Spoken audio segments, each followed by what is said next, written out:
नमस्कार दोस्तों, इस वीडियो में बीएसएससी कार्यालय परिचारी के मॉडल प्रैक्टिस सेट नंबर हम 19 देखने वाले हैं। तो चलिए शुरू करते हैं। जो लोग नए हैं चैनल को सब्सक्राइब जरूर कर लीजिएगा, वीडियो को लाइक कर दीजिएगा। इससे पहले मैंने 18 प्रैक्टिस सेट करा दिया हुआ है, आप जाके प्लेलिस्ट में जरूर देख लीजिएगा। साथ में मैंने 3 से 4 से जो है प्रीवियस ईयर क्वेश्चन भी कराया हुआ है, उसका पेपर देख लीजिए, जिससे आपको पता चल पाएगा ऑफिस अटेंडेंट में यानी कार्यालय परिचारी में कैसे प्रश्न पूछे गए थे। वो एकदम ईजी प्रश्न पूछा जाता है, बाकी प्रैक्टिस सेट में थोड़ा हार्ड पूछा जाता है, इसलिए आप घबराइएगा नहीं, एकदम ईजी प्रश्न ही आने वाला है। इसलिए जो लोग नए हैं चैनल के साथ जुड़ जाइएगा, और लगातार मैं बीएसएससी से रिलेटेड सारे क्वेश्चन करा रहा हूँ। अभी बीएसएससी कार्यालय परिचारी के साथ साथ आप जो है बीएसएससी इंटर लेवल और सीजीएल लेवल दोनों का जो है प्रैक्टिस सेट शुरू करने वाले हैं, इसलिए जो लोग ना चैनल के साथ जुड़ जाइएगा। तो चलिए शुरू करते हैं। तो सबसे पहले हम सामान्य ज्ञान के प्रश्न देखेंगे, उसके बाद हम हिंदी का और लास्ट में मैथ के प्रश्न देखेंगे। फर्स्ट क्वेश्चन देखिए, वंदे मातरम गीत किसने लिखा था? 31 का राइट आंसर की बात करें तो बंकिम चंद्र चटर्जी के द्वारा वंदे मातरम गीत लिखा गया था। नेक्स्ट क्वेश्चन देखिए, राजा राम मोहन राय किसके संस्थापक थे? सभी को पता होना चाहिए, ब्रह्म समाज के संस्थापक जो है राजा राम मोहन राय थे। इसकी स्थापना कब किया गया था? 1828 में किया गया था। बाकी प्रार्थना समाज के संस्थापक आत्मानंद पांडुरंग हो जाएगा। आर्य समाज के कौन? स्वामी दयानंद सरस्वती। और रामकृष्ण मिशन के स्वामी विवेकानंद हो जाएगी। ये सभी फैक्ट याद रखिएगा। नेक्स्ट क्वेश्चन देखिए, निम्नलिखित में सबसे अधिक उपजाऊ भूमि कौन सा हो जाएगा? 33 का राइट आंसर की बात करें तो जलोढ़ मिट्टी जो है सर्वाधिक उपजाऊ मिट्टी होता है। बाकी बात करें, काली मिट्टी में कपास की खेती किया जाता है। लेटराइट मिट्टी में जो है इसमें काजू और जो है कॉफ़ी की खेती किया जाता है। ये सभी फैक्ट याद रखिएगा। निम्नलिखित में से कौन सा सबसे प्राचीन पर्वत श्रृंखला है? 34 का राइट आंसर की बात करें, अरावली पर्वत श्रृंखला जो है सबसे प्राचीन पर्वत श्रृंखला है, और ये जो है राजस्थान में स्थित है। और इसका जो है ऊंची चोटी जो है इसका नाम क्या है? गुरु शिखर इसका नाम हो जाएगा। भारत के समुद्री मार्ग का अन्वेषण किसने किया था? 35 का राइट आंसर की बात करें, वास्को डी गामा के द्वारा भारत के समुद्री मार्ग की खोज किया गया था। और वास्को डी गामा कब आया था? 1498 में यह कालीकट पहुंचा था। इस डेट को भी याद रखिएगा। नेक्स्ट क्वेश्चन देखिए, भारत की कोकिला किसे कहते हैं? 36 का राइट आंसर की बात करें तो सरोजिनी नायडू को भारत की कोकिला कहा जाता है। लुम्बिनी किसका धार्मिक स्थल है? 37 की बात करें, बौद्धों का धार्मिक स्थल जो है लुम्बिनी हो जाएगा, क्योंकि लुम्बिनी में जो है महात्मा बुद्ध का जन्म हुआ था, इसलिए लुम्बिनी बहुत प्रसिद्ध है, इसलिए याद रखिएगा। नेक्स्ट क्वेश्चन देखिए, प्रसिद्ध सांची स्तंभ किसके समय में बना था? 38 का राइट आंसर की बात करिए, जो अशोक के शासन में बना था। प्रसिद्ध सांची स्तंभ जो है ये अशोक के समय में बना था। नेक्स्ट क्वेश्चन देखिए, राज्यसभा की मीटिंग का संचालन कौन करता है? 39 की बात करें, इसका संचालन उपराष्ट्रपति के द्वारा जो है राज्यसभा की मीटिंग का संचालन किया जाता है, क्योंकि उपराष्ट्रपति जो होता है राज्यसभा का सभापति होता है, इसलिए ऑप्शन नंबर ए करेक्ट हो जाएगा। विश्व का सबसे बड़ा महासागर कौन सा हो जाएगा? 40 का राइट आंसर की बात करें, प्रशांत महासागर जो विश्व का सबसे बड़ा और गहरा महासागर हो जाएगा। नेक्स्ट क्वेश्चन देखिए, खरीफ की फसल निम्नलिखित में से कौन सी नहीं है? 41 का राइट आंसर की बात करें, सरसों जो है ये खरीफ के नहीं बल्कि रबी की फसल है। बाकी मक्का, मूंगफली, बाजरा ये सभी खरीफ की फसल हो जाएगा। 4 आश्रम निम्नलिखित में से संबंधित है। 42 का राइट आंसर की बात करें, ये जो है जीवन के चरणों से संबंधित है। 4 आश्रम जो है ये जीवन के चरणों से संबंधित है। टीपू सुल्तान के शासनकाल में मैसूर की राजधानी कहाँ था? 43 का राइट आंसर की बात करें, श्रीरंगपट्टनम जो है टीपू सुल्तान के शासनकाल में मैसूर की राजधानी था। हर्षवर्धन के काल में एक बड़ा बौद्ध मठ कहाँ था? 44 की बात करिए, नालंदा में था। हर्षवर्धन के काल में एक बड़ा बौद्ध मठ जो है ये नालंदा में था। दीन इलाही निम्नलिखित में से नाम था। 45 की बात करिए, जो है धर्म का नाम हो जाएगा। दीन इलाही जो है ये धर्म का नाम हो जाएगा।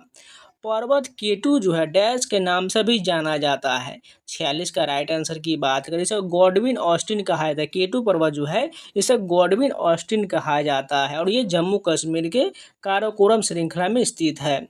भारत में किस स्थान पर सबसे अधिक वर्षा होता है? 47 की बात करिए, जो है मासिना में यानी मेघालय के मासिना में भारत में सर्वाधिक वर्षा होता है। अरावली पहाड़ी किस राज्य से होकर गुजरता है? 48 की बात करें, राजस्थान से होकर गुजरता है। अभी जस्ट मैं इसके बताया था, इसकी पर्वत चोटी कौन हो जाएगा? गुरु शिखर हो जाएगा। भारत में कपास का सबसे बड़ा उत्पादक कौन सा हो जाएगा? 49 की बात करें, गुजरात जो है कपास का सर्वाधिक उत्पादक हो जाएगा। अभ्रक उत्पादन भारत का स्थान कितना हो जाएगा? 50 का राइट आंसर की बात करें पहले स्थान पर अभ्रक उत्पादन भारत का स्थान पहला स्थान है। गन्ने का अधिकतम उत्पादन करने वाला प्रदेश कौन सा है? 51 की बात करें उत्तर प्रदेश जो है गन्ने का अधिकतम उत्पादन करने वाला प्रदेश हो जाएगा। किस गुप्त शासक को विक्रमादित्य की उपाधि दिया गया? 52 की बात करें चंद्रगुप्त द्वितीय को जो है विक्रमादित्य की उपाधि दिया गया। नेक्स्ट क्वेश्चन देखा रतौंधी निम्नलिखित के कारण होता है। 53 का राइट आंसर की बात करें विटामिन ए की कमी से जो है रतौंधी होता है। कोलेस्ट्रॉल किससे संबंधित है? 54 का राइट आंसर की बात करिए जो है वसा से संबंधित है। कोलेस्ट्रॉल जो है वसा से संबंधित है। कांस्य तांबा और डैश का मिश्र धातु है। 55 की बात करें तो टीन का मिश्र धातु हो जाए। कांसा जो है तांबा और टीन का मिश्र धातु होता है। किस वर्ग में जीवों की संख्या सबसे अधिक होता है? 56 का राइट आंसर की बात करें ये जो हो जाएगा कीड़े में जो है जीवों की संख्या सबसे अधिक होता है।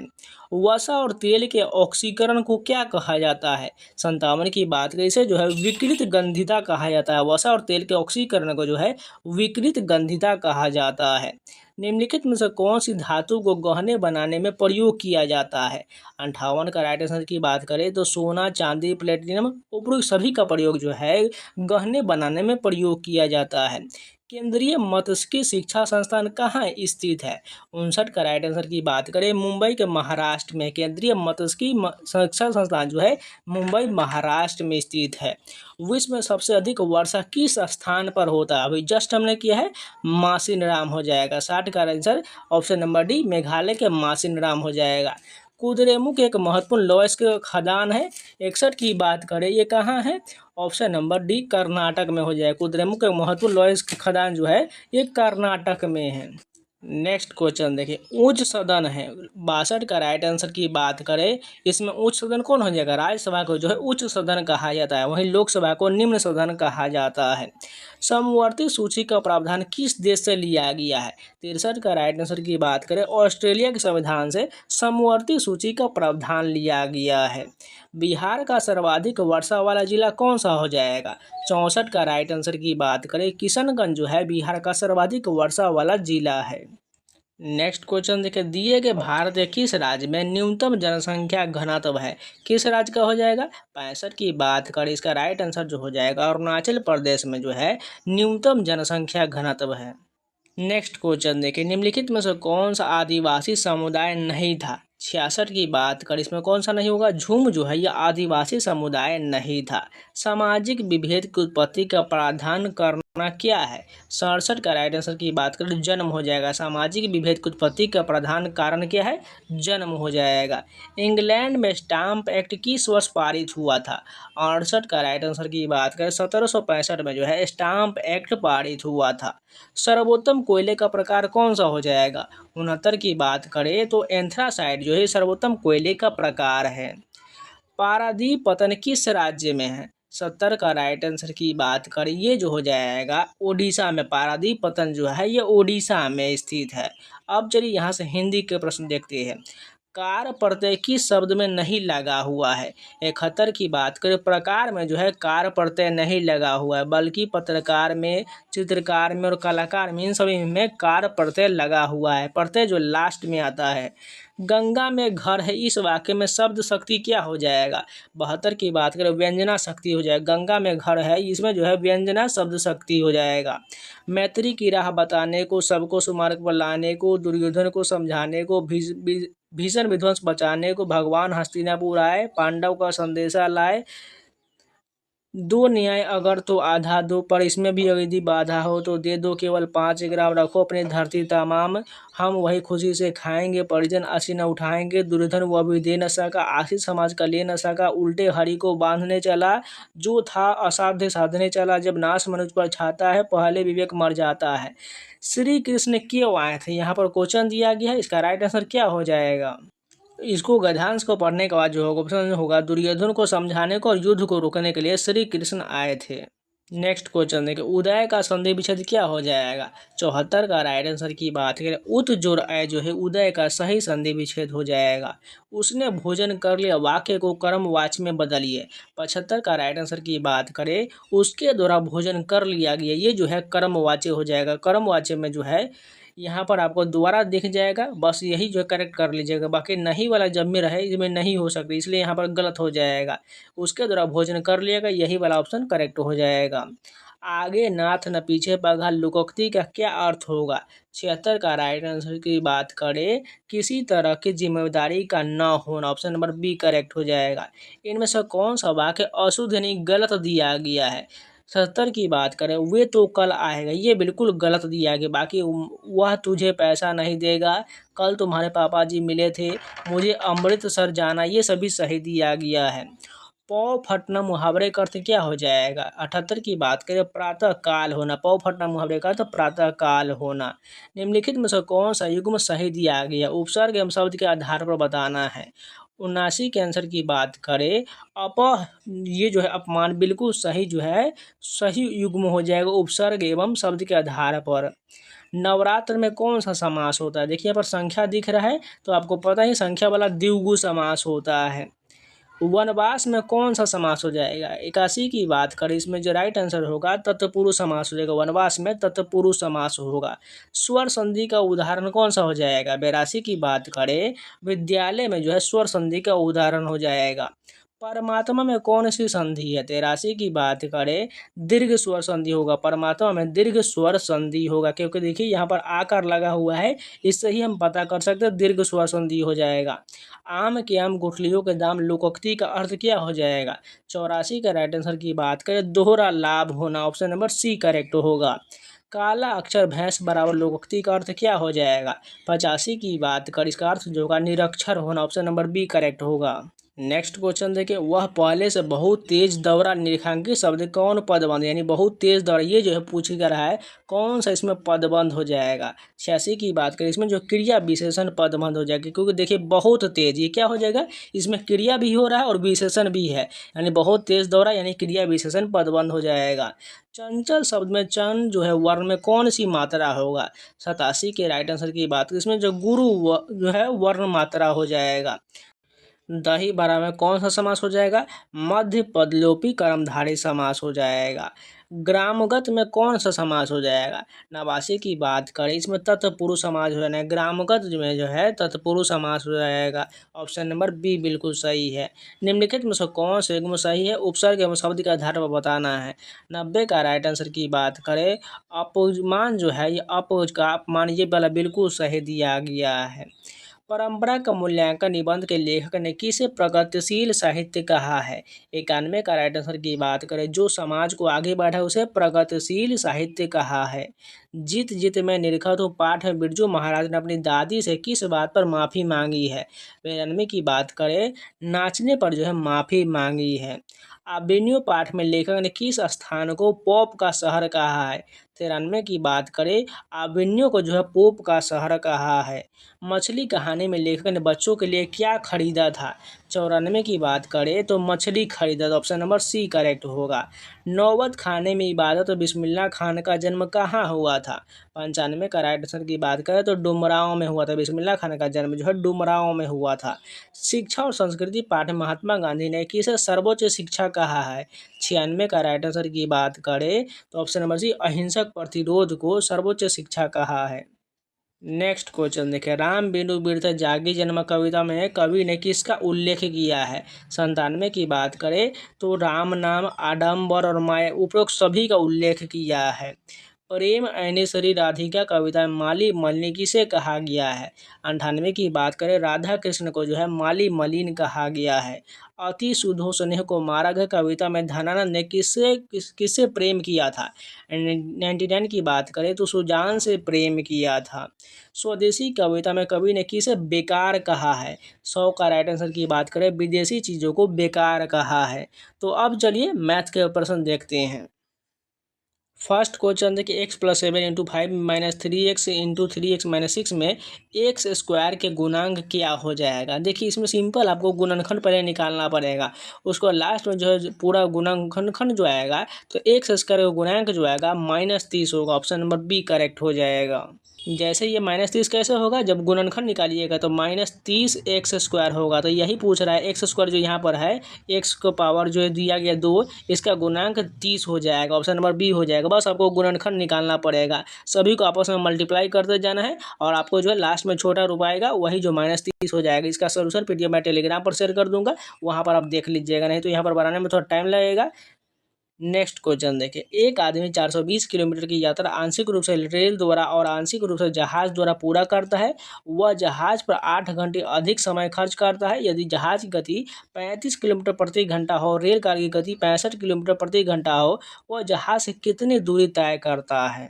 तो हम इसे x मान करके बनाएंगे, ठीक है। माना कि जो है रेल जो है x घंटे में तथा जहाज जो x प्लस 8 घंटा में, यानी रेल जो है कि मान लेते हैं x घंटा में और जहाज जो बोल रहा है इतना x प्लस 8 घंटा हो जाएगा, ठीक है।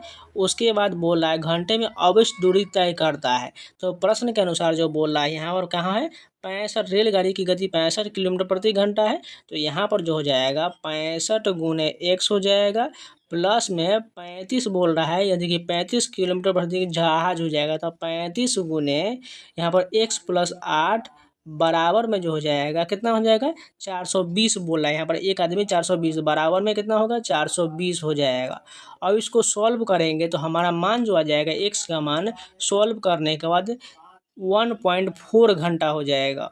तो यहाँ पर जहाज द्वारा दूरी कितना हो जाएगा, तो यहाँ मैंने मैथ कितना माने थे, 35 इंटू एक्स प्लस 8 हो जाएगा। तो एक्स के ऊपर मान रख देते कितना का, 1.4 रख देंगे। तो ये कितना हो जाएगा, 9.4, और यहाँ पर गुना करेंगे 35 में तो 329 किलोमीटर इसका राइट आंसर होगा। कहाँ पर, ऑप्शन नंबर बी करेक्ट हो जाएगा। बस इतना ही करना था। नेक्स्ट क्वेश्चन देखिए, रंभा और सर्वेश की वर्तमान आयु का अनुपात 8:5, 7 वर्ष बाद उनकी आयु का अनुपात 5:4 होगा। रंभा की वर्तमान आयु कितना है। तो यहाँ पर क्या बोला, रंभा और सर्वेश, तो रंभा यहाँ पर लिख लेते हैं और सर्वेश यहाँ पर लिख लेते हैं। दोनों का अनुपात आयु का क्या बोला गया, 8:5 बोल रहा है। 7 वर्ष बाद उनकी आयु का अनुपात कितना बोला है, 5:4। यहाँ पर लिख लेते हैं 7 वर्ष बाद, +7 कर लेते हैं। अब मान कर चलिए हम रंभा की वर्तमान आयु मान लेते हैं 5 वर्ष मान लेते हैं। तो रंभा यहाँ पर है, तो यहाँ पर वर्तमान आयु पूछ रहा है और यहाँ पर वर्तमान आयु का अनुपात 8 दिया गया। तो 5 वाला तो बिल्कुल नहीं होगा, 8 वाले गुणज होने वाला है, या तो 8 होगा या तो वहाँ 48 होगा, यही हमारा ऑप्शन होगा। मान कर चलिए 8 सी ऑप्शन ले लेते हैं, 8 ही मान लेते हैं। तो यहाँ पर जो होगा किसका, सर्वेश का जो आयु होगा वो कितना हो जाएगा, 8 का 8 यानी 1 गुने, तो इसका 5 होने वाला। अब 7 वर्ष इसमें ऐड करेंगे दोनों में, तो 8 7 ये 15 हो जाएगा और ये 5 7 12 हो जाएगा। अब जो काटेंगे 3 से तो देखिए 3 5 6 15, 3 चौका 12, बिल्कुल 5:4 बन रहा है। यानी हमारा आंसर जो होगा सी वाला ही बिल्कुल करेक्ट हो जाएगा, क्योंकि हमने अब फार्मूला के आधार पर नहीं बनाए, सिर्फ ऑप्शन के आधार पर बना लिया, आसानी से आंसर आ गया।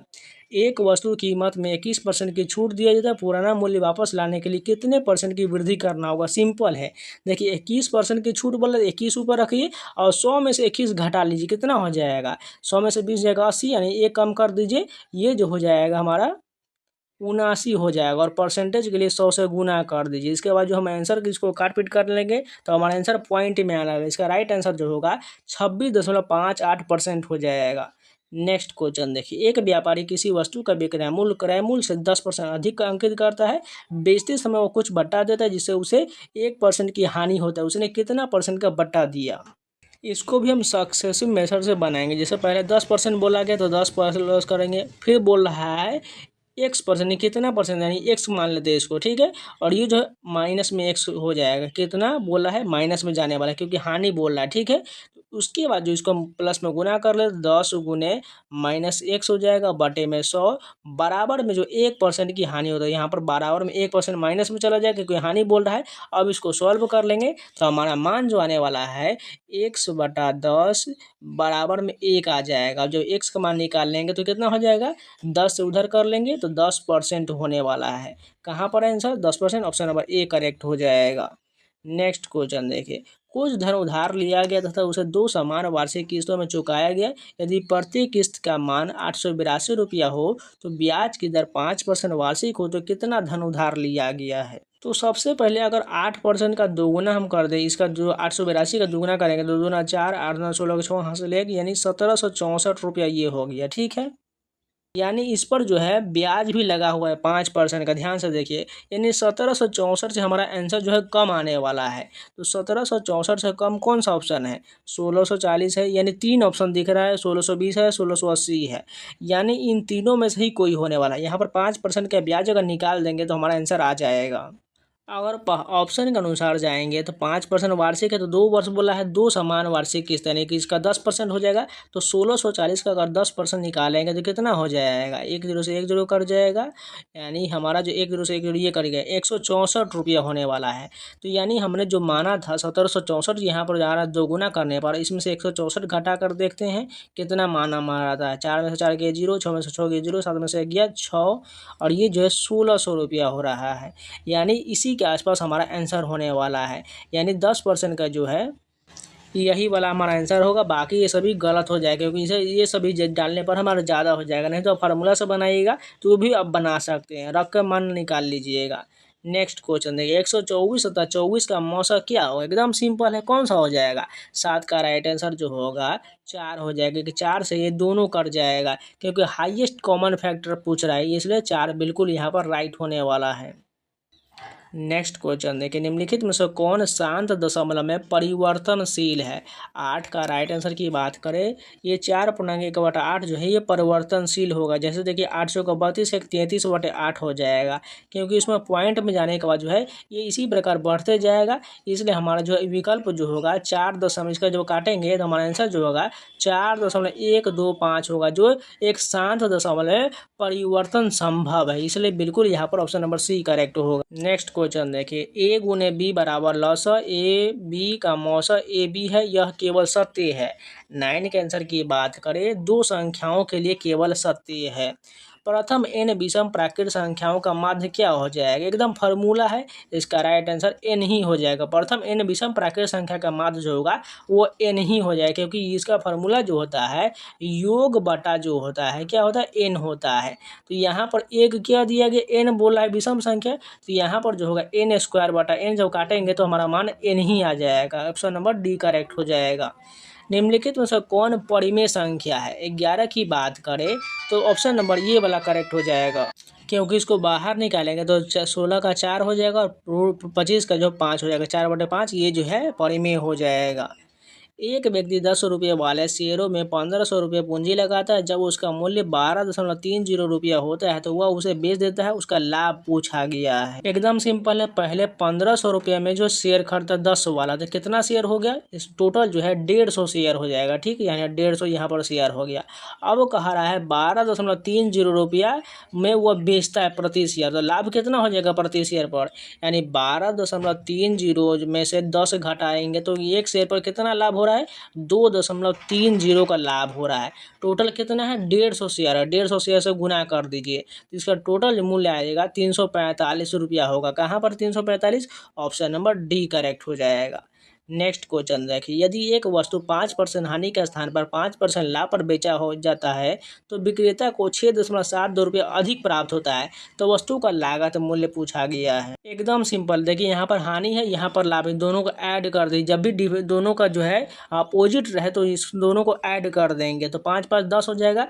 10 का मान कितना हो जाएगा? 6.72 हो जाएगा। तो यहाँ पर 10 का मान इतना है तो 1 से 0 पॉइंट हो जाएगा तो 67.2 हो जाएगा।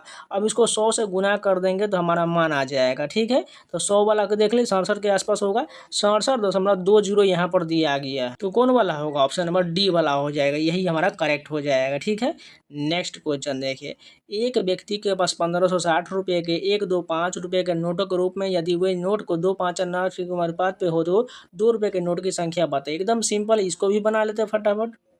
तो सबसे पहले देखिए क्या बोला है, 1 रुपये, 2 रुपये और 5 रुपये, तीनों का अनुपात बोल रहा है 2:5:8 बोल रहा है। और टोटल जो है बोल रहा है 1560 रुपया है। तो यहाँ पर हम गुना करके देख लेते हैं। तो देखिए एक का गुना करेंगे तो 2 रुपये ये हो जाएगा, प्लस में 2 रुपये के 5 नोट है तो यानी 5 दूना 10 हो जाएगा। उसके बाद जो यहाँ पर 5 8 40 रुपया ये हो जाएगा। तो 40 10 50 2 52 हो जाएगा। कुल जो आया जाएगा 52 का मान कितना दिया गया है, 1560 दिया गया है। जब इसको काटेंगे तो कितना मरतबे जाने वाला है ये, तो ये जो है 30 मरतबे कट जाएगा। यानी 30 हमारा मान आ गया एक का। तो हमें कितना निकाला, 2 रुपये वाला का नोटों की संख्या बताना। 2 रुपये वाला का 5 नोट है, इसमें 30 से गुना कर देंगे। 30 5 150 नोट की संख्या आएगा। 150 कहाँ पर है, ऑप्शन नंबर डी बिल्कुल सही हो जाएगा। नेक्स्ट क्वेश्चन देखिए, एक कंपनी एक विक्रेता को 300 रुपये प्रति माह के वेतन पर रखता है। इसके अतिरिक्त विक्रेता प्रति माह की बिक्री पर 20% की कमीशन का हकदार है। प्रति माह 10,000 रुपये की आय के लिए विक्रेता को कितने रुपए की बिक्री करनी चाहिए। एकदम सिंपल है। तो सबसे पहले देखिए यहाँ पर क्या बोल रहा है, 300 रुपये प्रति माह का वेतन रखता है। तो माना कि मासिक बिक्री क्या मान लेते हैं, 100 मान लेते हैं। ठीक है, मासिक बिक्री 100 हो जाएगा। तो 300 प्लस 100 गुने 20 बटा जो है 100 हो जाएगा। बराबर में कितना है, 10,000 रुपये की आए। 10,000 यहाँ पर लिख लेते हैं। बस इसको सॉल्व कर लेंगे, हमारा आंसर आ जाएगा। इसको काट पीट करेंगे तो 100/5 हो जाएगा। बराबर में 9700 होगा, क्योंकि 300 घटा दिए हैं। अब यहाँ पर हम x को निकालेंगे तो x का मान जो आएगा, गुना करने के बाद इसमें गुना कर देंगे तो 48,500 रुपया होगा। इसका मान आ चुका है कहाँ पर, 48,500। ऑप्शन नंबर डी करेक्ट हो जाएगा। नेक्स्ट क्वेश्चन देखिए, एक अभ्यर्थी एक परीक्षा में 20% अंक प्राप्त करता है, 10 अंकों से फेल हो जाता है। दूसरी अभ्यर्थी 42% अंक प्राप्त करता था, न्यूनतम प्राप्तांक मात्र 1 अंक अधिक प्राप्त करता। अधिक अंकों की संख्या पूछा गया। एकदम सिंपल, देखिए बोल रहा है 20% अंक प्राप्त करता है और दूसरा वाला 42% अंक प्राप्त करता है। तो आपको क्या करना है, परसेंटेज वाले को घटाना है। 42 में से 20 घटाइए, कितना हो गया, ये जो हो जाएगा 22 हो जाएगा। ठीक, 22%। और यहाँ पर दोनों का ऐड करना, अंक 10 है और यहाँ पर एक प्राप्तांक 1 अंक अधिक है, दोनों को ऐड कर दीजिए, 11 हो जाएगा। यानी 22% का मान 11 है। तो हमें पूछा क्या, अधिकतम अंकों की संख्या। तो 100% का मान कितना हो जाएगा, 50 होने वाला है। यानी इसका आधा ही तो है ना, 11/22 तो 1/2 है, यानी 50 होने वाला। अधिकतम अंकों की संख्या 50 होगा। ऑप्शन नंबर बी करेक्ट हो जाएगा। नेक्स्ट क्वेश्चन देखिए, ए तथा बी के मध्य आयु का अनुपात 2:5 है। 8 वर्ष बाद उनकी आयु का अनुपात 1:2 हो जाएगा। उनकी वर्तमान आयु में अंतर ज्ञात करिए। एकदम सिंपल है। देखिए यहाँ पर इसको हम छोटा करके बनाते हैं। तो सबसे पहले क्या बोल रहा है, ए और बी है, आयु का अनुपात 2:5 बोल रहा है। ठीक है, 2:5 लिख लिए। 8 वर्ष बाद उनकी आयु का अनुपात 1:2 हो जाता है। 1:8 वर्ष बाद बोल रहा था, यहाँ पर +8 कर लेते हैं। तो यहाँ पर मान कर चलिए हम उनकी वर्तमान आयु में अंतर ज्ञात करिए। मान कर चलिए पहला ऑप्शन ले लेते हैं 22 वर्ष। ठीक है, इनके देखिए इसका अंतर कितना है, 3 यहाँ पर आ रहा है, यहाँ पर कितना आ रहा है, 1 आ रहा है। तो सबसे पहले इन दोनों का देख लीजिए, बराबर करके देखते हैं। नहीं तो एक लॉजिक लगाइएगा। तो यहाँ पर इसका अंतर कितना आ रहा है, 3 आ रहा है अंतर। वर्तमान आयु का देखिए, वर्तमान आयु का पूछ रहे थे, वर्तमान आयु यही वाला तो ऊपर वाला है। तो इसका 3 से कटने वाला कौन सा है, 22 तो नहीं कटेगा, ये आंसर नहीं होना। 24 हो सकता है, 20 नहीं होगा, 25 नहीं होगा। नहीं, ऑप्शन नंबर बी हमारा बिल्कुल करेक्ट होगा। इसको रख करके आप चेक कर लीजिएगा, क्योंकि 3 से कटने वाला चाहिए, इसलिए हमारा आंसर केवल 24 होने वाला है। नेक्स्ट क्वेश्चन देखिए, एक व्यक्ति के पास 26,540 रुपये की संपत्ति है। उसे 9,200 रुपये अपनी पत्नी को दे दिए तथा बचे हुए रुपये को अपने पुत्रों में 1, 2, 3 के अनुपात में बांट दिया। उसके पहले पुत्रों को कितना रुपया मिला। एकदम सिंपल क्वेश्चन। देखिए जैसे इसको छोटा करेंगे और बनाएंगे, आसानी से बनेगा। तो सबसे पहले देखिए उसके पास व्यक्ति के पास 26,540 है, उसमें से 9,200 रुपया उसने पत्नी को दे दिया था। घटाने का कितना मान आने जाएगा, उसके पास बचा पैसा कितना हो जाएगा, 0 का 0 हो गया, 4 में का 0 हो गया, यानी 4 यहाँ पर हो गया, 5 में से 2 गया, 3 हो जाएगा। उसका 6 में से कितना हो जाएगा, 9 हो जाएगा, 3 बचेगा। उसके बाद यहाँ पर कितना हो जाएगा, 2 हो जाएगा।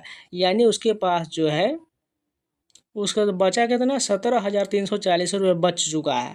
अब कह रहा है उसे जो 1, 2, 3 के अनुपात में बांट दिया। तीनों का जो कुल कितना योग हो जाएगा, 3, 2, 5, 1, 6, 6 से डिवाइड कर दे। उसके पहले पुत्र का कितना मिला, पहले पुत्र 1 को मिला, 1 से गुना कर दीजिए। बस यही हमारा मान आने वाला है। 6 से काटिए तो 6 दूना 12 हो जाएगा, 5 3 आ गया, 6 6 से 8 48 जाएगा, 8 मरतबा जाएगा।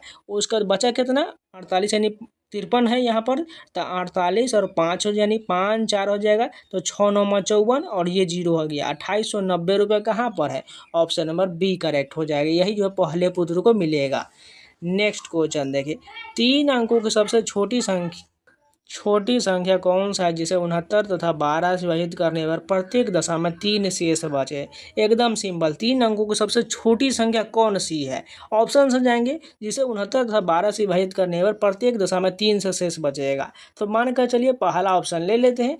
पहला ऑप्शन 985 लेते हैं। 69 से इसको काटेंगे तो यूनिट डिजिट देखिए 8 5 13 आ रहा है। अगर डिजिटल सम लगाएंगे तो 3 1 4 बच रहा है ऊपर में, और यहाँ पर 6 है, यानी ये तो नहीं होगा। पहला ऑप्शन हमारा गलत हो जाएगा। अगर दूसरा ऑप्शन लेंगे तो देखिए ये 7 2 9 और 9 इससे विभाजित करने पर जो हमारा मान आएगा, अगर 69 से डिवाइड करेंगे तो हमारा 12 विभाजित करने पर 3 शेष बच रहा है, और साथ में 12 से डिवाइड करेंगे तो कितना हो जाएगा? 12 दूना 24, 3 9 12 36, 3 शेष बच रहा है, इससे भी बच रहा है, यानी पूरी तरह ऑप्शन हमारा बी ही सही हो जाएगा। सबसे छोटी से छोटी संख्या ज्ञात करिए जिसमें 4 जोड़ दिए जाए, 27 35 और 25 तथा 21 से विभाजित हो जाता है। एकदम सिंपल, देखिए सबसे छोटी से छोटी संख्या कौन सा है जिसमें जब 4 जोड़ दिया जाए तो 27 35 25 तथा 21 से विभाजित हो जाए? कौन सा ऑप्शन होगा? ऑप्शन हम ले लेते हैं, मान के चलिए पहला ऑप्शन लेते हैं, इसमें 4 ऐड कर देंगे तो ये कटेगा। अगर डिजिटल सम लगाएंगे 7 2 9 यहाँ पर, तो यहाँ पर कितना हो जाएगा? 4 3 7 2 9 और 7 4 11, नहीं कटने वाला है, पहला ऑप्शन नहीं होगा। इसमें ऐड करके देखिए, 4 इसमें ऐड कर देंगे तो यहाँ पर देखिए कितना हो जाएगा? 2 1 3 3 4 7 7 7 14 14 4 18, यहाँ पर 9 बन रहा है डिजिटल सम, और यहाँ पर देखिए 7 2 9 डिजिटल सम, 9 से 9 कट जाएगा, यानी पहला बी ऑप्शन जो हमारा बिल्कुल सही हो जाएगा। अब से 15 वर्ष बाद एक व्यक्ति की आयु 15 वर्ष पहले से 4 गुना हो जाएगा। उस व्यक्ति की वर्तमान आयु कितना है? सिंपल ऑप्शन से बनाएंगे। क्या कह रहा है? अब से 15 वर्ष बाद एक व्यक्ति की आयु 15 वर्ष पहले से 4 गुना हो जाएगा। चलिए ऑप्शन ले लेते हैं, मान कर चलिए पहला ऑप्शन ले लेते हैं, 20 वर्ष है। तो अब से 15 वर्ष बाद यानी 20 वर्ष उसका वर्तमान आयु, उसमें 15 ऐड करेंगे तो कितना हो जाएगा? 35 हो जाएगा। तो आयु जो है 15 वर्ष पहले से, यानी 15 वर्ष उसमें घटाएंगे तो 5 हो जाएगा। तो 5 जो है उसका 4 गुना हो रहा है, 35 नहीं हो रहा है, यानी पहला ऑप्शन गलत हो जाएगा। अब दूसरा ऑप्शन लेते हैं, 25 ले लेते हैं, इसमें 15 ऐड करेंगे कितना हो जाएगा? 25 5 30 10 40 हो जाएगा। अब 40 बोला, इसके 15 वर्ष पहले, यानी 15 वर्ष घटाएंगे तो ये 10 हो जाएगा। 10 का 4 गुना है, बिल्कुल है, यानी यही ऑप्शन हमारा सही हो जाएगा। 2% वार्षिक धर्म ब्याज की दर से अब से 2 वर्ष में प्राप्त जो है 1248 रुपया, तो वर्तमान मूल्य ज्ञात करिए। एकदम सिंपल है, 2% का वार्षिक ब्याज दर है। सबसे पहले देखें 2% वार्षिक दर है, और यहाँ पर 2 समय दिया गया, 2 2 4 हो जाएगा, यानी कुल कितना हो जाएगा? 104 हो जाएगा। जो यहाँ पर देखिए मिश्रधन भी दिया गया है, तो 104 से डिवाइड करेंगे तो ये कितना मरतबे कर जाएगा? 22 का राइट आंसर जो हो जाएगा 1200 रुपया उसका मूलधन हो जाएगा। साधारण ब्याज की दर से कोई धन 15 वर्ष में 2 गुना हो जाता है, तो यह तिगुना होने में कितना वर्ष का समय लगेगा? सिंपल ऑप्शन फार्मूला रख लेते हैं। इसका फार्मूला होता है N1 - 1 बटा N2 - 1 बटा T1 बटा T2 हो, तो रख लीजिए। देखिए N1 कितना है? कोई धन 15 से 2 गुना होता है, N1 - 1, यानी N1 कितना हो जाएगा? 1 है, तो 1 में से 1 कितना है? 2 वर्ष है, तो 2 में से 1 गया तो 1 बचेगा, यानी 1 हो गया। अब N2 कितना हो जाएगा? तिगुना बोला है, तो 3 में से 1 जाएगा तो 2 बचेगा, बराबर में T1 बटा T2। T1 15 वर्ष दिया, 15 ऊपर रखेंगे, और T2 निकालना है। अब यहाँ दोनों गुना कर दिए, T2 का मान यानी कि समय जो आ जाएगा 30 वर्ष हो जाएगा। ऑप्शन नंबर बी सही है। जब ब्याज अर्धवार्षिक जोड़ा जाता है तो 1000 रुपये पर 1 वर्ष का 5% वार्षिक दर से चक्रवृद्धि ब्याज ज्ञात करिए। एकदम सिंपल है। क्या बोल रहा है? ध्यान से देखिएगा, यहाँ पर अर्धवार्षिक बोल रहा है, तो 5% की दर से जो है 1 वर्ष का बोल रहा है, तो यहाँ पर अर्धवार्षिक कितना हो जाएगा? 2.5% हो जाएगा। ध्यान रखिएगा बात को, नहीं तो बहुत कन्फ्यूजन होगा। तो 2.5% का जो है 2 वर्ष का, 2 यहाँ समय जो 2 वर्ष हो जाएगा। अब 2 बार का सक्सेसफुल निकाल लीजिए, 2 + 2, यहाँ पर कितना हो जाएगा? प्लस में जो होगा यहाँ पर गुना करना पड़ेगा, 2.5 गुने 2.5 बटा में जो होगा यहाँ पर 100 हो जाएगा। इसका कुल मान कितना हो जाएगा? 5, तो ये हो जाएगा 2.5 5, और प्लस में इसमें ऐड करेगा तो 25 गुने 25 625, यानी कि कितना मान हो जाएगा? 100 से 0.06 0.625 आ जाएगा। इसमें ऐड करेंगे, बस इतना ही का मान निकालना है। तो 1000 का जो है 5.625 निकालना पड़ेगा। कितना आ जाएगा?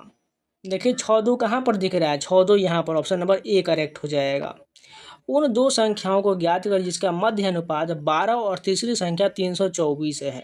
तो सबसे पहले मध्य अनुपात का फॉर्मूला क्या होता है? रूट अंडर एक्स वाई होता है। ठीक है, एक्स वाई बराबर कितना दिया कि 12 दिया गया। जब रूट इसको हटाएंगे तो 12 का स्क्वायर हो जाएगा, यानी एक्स वाई का मान जो हमारा आ गया 144 हो जाएगा।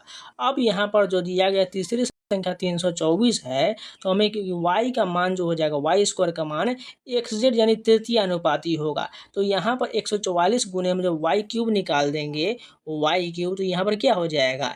XYZ हो जाएगा, यानी 144 गुने जो होगा हमारा 324 हो जाएगा। तो यहाँ पर इसका मान जो आएगा वाई क्यूब का जो मान होगा, रूट का हट जाने के बाद, क्यूब हटने के बाद मान जो आएगा 36 हो जाएगा।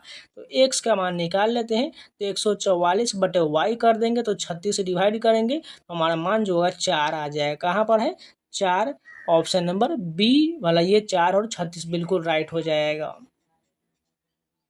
26 नंबर क्वेश्चन है, यदि क्रयमूल्य 2516 रुपया और विक्रयमूल्य 2272 रुपया हो तो प्रतिशत में हानि क्या होगा? ध्यान से देखिए, क्रयमूल्य इतना है और यहाँ पर विक्रयमूल्य इतना है, यानी घाटा हो रहा है। कितना घाटा हो रहा है? 6 में से 2 गया 4, 11 में 7 गया तो ये 4 बचा। कितना? 4 में से 2 गया 2, यानी 244 रुपये का हानि हुआ। बटे क्रयमूल्य 2516 हो जाएगा और परसेंटेज के लिए 100 से गुना कर देंगे। बस यही हमारा आंसर हो जाएगा। इसको काटने के बाद हमारा आंसर होगा 9.69% का जो हानि हो जाएगा। एक दूसरे से 65 किलोमीटर की दूरी पर स्थित दो शहरों के बीच की यात्रा को एक मोटर चालक 2 घंटे 10 मिनट में पूरा करता है, तो उसकी गति को मीटर प्रति मिनट में ज्ञात करिए। एकदम सिंपल है, बना लेते हैं। तो सबसे पहले देखिए यहाँ पर क्या बोला, 2 घंटा 10 मिनट। इसको जो हम क्या करते हैं, मिनट में बदल लेते हैं। 2 घंटा क्या हो जाए 120 और 10 130 मिनट हो जाएगा, टोटल 130 मिनट हो जाएगा। अब यहाँ पर 65 किलोमीटर है, इसको मीटर में बदलते हैं। ये कितना हो जाएगा? 65,000 मीटर हो जाएगा। ध्यान से देखिएगा, 65,000 मीटर। अब अभिष्ट चाल निकालेंगे तो 65,000 बटे 130 से डिवाइड कर देंगे, तो हमारा क्या आ जाएगा? 500 मीटर प्रति मिनट हो जाएगा। ठीक है, प्रति मिनट, ये वाला आंसर होगा। ऑप्शन नंबर बी करेक्ट हो जाएगा। नेक्स्ट क्वेश्चन देखिए, 2x + 4 बराबर 2x + 3x बराबर, तो x का मान क्या होगा? सिंपल है, एकदम सॉल्व कर लेते हैं। तो 2x इधर है और इधर में 3x है, तो 1 घटेगा, यानी x रह जाएगा। इधर में 4 प्लस में है, इधर में 2 है, यानी घटने के बाद जो मान आएगा 2 हो जाएगा। 28 का राइट आंसर कौन सा हो जाएगा? 2 बिल्कुल सही है। 29 नंबर देखिए, -2 16,000 का घनमूल क्या हो जाएगा? यहाँ पर 216 है, यानी 6 तो रहेगा ही रहेगा, और माइनस में है तो माइनस वाला कौन सा दिख रहा है? तो -60 वाला बिल्कुल करेक्ट हो जाएगा। नेक्स्ट देखिए, AQ + BQ को A + B से विभाजित करने पर परिणाम क्या हो जाएगा? 30 का राइट आंसर की बात करें, इसका राइट हो जाएगा option number C, A² - AB + B² हो जाएगा। जब इसको आप पूरा इसको जो फार्मूले पर रखिएगा तो नीचे से ऊपर वाला कट जाएगा, तो मान जो बचेगा A² - AB + B² ही बचेगा। तो ये टोटल जो है जितने भी प्रश्न मैथ के 30 प्रश्न कंप्लीट हो गया, और ये पूरा जो है हिंदी GS और जो है हमारा मैथ का प्रश्न कंप्लीट हो गया। उम्मीद है आप लोग को वीडियो पसंद आएगा, तो लाइक कर दीजिएगा। अगर नए हैं तो चैनल को सब्सक्राइब जरूर कर लीजिएगा। अगर कोई भी वीडियो छूटा हुआ जाके प्लेलिस्ट में जरूर देख लीजिएगा। इसके अलावा अभी टेक्स्ट बुक का ऑफर चल रहा है 27 से 30 सितंबर तक रहने वाला, जिसमें आपको 1 साल का पासवर्ड मात्र 351 मिल जाएगा। कूपन कोड सावन लगा लीजिएगा, SAW ने आपको 12% डिस्काउंट होकर के इतना ही में मिल जाएगा, मात्र 351 मिल जाएगा। जाइए परचेज कर लीजिए। आपको जो BSSC के ऑफिस अटेंडेंट का, कार्यालय परिचारी का, इंटर लेवल का, CGL लेवल का, बिहार पुलिस का, बिहार दरोगा, BPSC का, या कोई भी एग्जाम की तैयारी कर रहे, चाहे वो SSC, रेलवे, बैंकिंग संबंधित इंडिया का 900+ एग्जाम का mock test, previous question, sectional test, chapter wise test, ये सारा मिल जाएगा। जाइए परचेज कर लीजिए, मात्र 1 दिन बचा हुआ है। कूपन कोड सावन लगा लीजिएगा, आपको डिस्काउंट मिल जाएगा, और जाकर मॉक लगाना शुरू कर दीजिए, क्योंकि आपका BSSC का एग्जाम जो होगा वो ऑनलाइन मेथड में TCS के द्वारा करवाया जाएगा, टाटा कंसल्टेंसी सर्विस के द्वारा। इसलिए आप लोग वो पैटर्न पकड़ लीजिए और मॉक लगाना शुरू कर दीजिए, जिससे आपको प्रैक्टिस बन जाए ऑनलाइन एग्जाम देने में, जिससे आपको अच्छा स्कोर कर पाइएगा। जाइए परचेज कर लीजिए, कूपन कोड सावन लगा लीजिएगा, आपके सभी एग्जाम का मॉक टेस्ट प्रीवियस सारा मिल जाएगा। तो चलिए मिलते हैं नए वीडियो के साथ, तब तक के लिए अगर कोई भी डाउट है, कोई भी क्वेश्चन है तो कमेंट में जरूर पूछ लीजिएगा।